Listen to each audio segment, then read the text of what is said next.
Our body houses 5 senses, which are sight, hearing, taste, smell, and touch. These senses are experienced by the respective sense organs, which are eyes, ears, tongue, nose, and our skin. Well, this looks like the end of the chapter.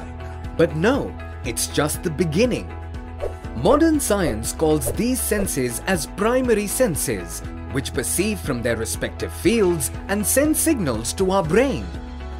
And then there are secondary senses, like the sense of balance, temperature, pain recognition, time recognition, speed recognition, and stimuli received from various internal organs of the body. This is the be-all and end-all of our modern-day science about the sense organs. Our senses and this life is definitely much more complex. Ancient Indian texts go much deeper. Accordingly, there are 5 basic senses known as Karmendriya, that is, senses of action, arms, legs, speech, genitals, and anus.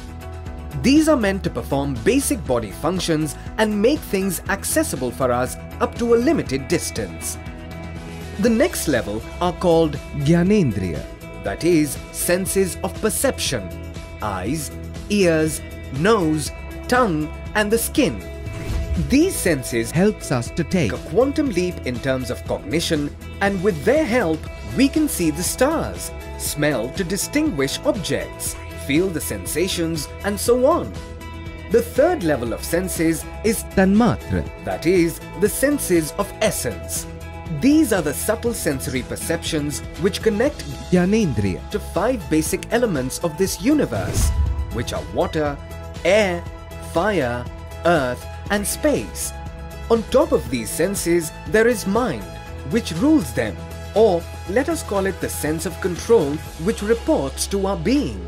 Now, what is the relevance of our senses in the bigger scheme of things? Our senses are meant to protect ourselves from the dangers and the wild world, and also provide sophisticated sensors to perceive our surroundings and also enjoy them. If we use them wisely, they can take us to amazing experiences. If, however, we lose control over them and become subservient to them, the same senses can become weapons of self-destruction. Today, we are rapidly inventing gadgets and tools which titillate our senses to such limits that we become slaves to them through indulgence. What happens when we become slaves to our own senses? It's a proven fact now that loud music over a long period causes deafness. Long exposure to electronic screens can cause loss of vision. Continued exposure to stronger smells can affect our sensitivity to subtle natural fragrances. Eating spicy and extreme foods can destroy our ability to taste natural foods. And worse, we know what drugs and alcohol abuse can do to our mind. It simply becomes numb and dumb. Well, these are just a few examples of becoming slaves to our own senses. Then what is it that drags us towards this slavery? Well, Bhagavad Gita provides the answer. According to Gita, our life is like a chariot. Our 5 sense organs are like 5 horses of the chariot, and our mind is like a whip. If we act as masters by living consciously through our intention and instructions, the horses become our slaves and can open doors for boundless happiness. Else, if we give our reins to them by living unconsciously, the same horses move in different directions and become a door to boundless misery. So, which way to move our chariot? The choice is ours.